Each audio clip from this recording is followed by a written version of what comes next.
Hello, Munode Pano. No, Munode is my name. Did you photocopy Pano man for sake? Have a good day. I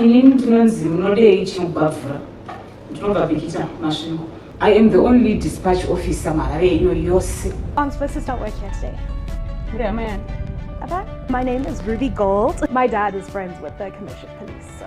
Moroy, Estaramu Donzi, Constable Jasper. Called boys don't Jasper Pa. Mission of another central branch. Department remember. But I answer craft no Shumira, Msambo gospel. Band Redunonzi PF band.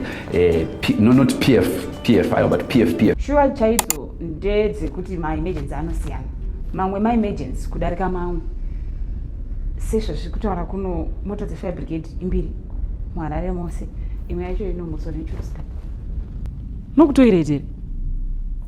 Cause Madame did try again.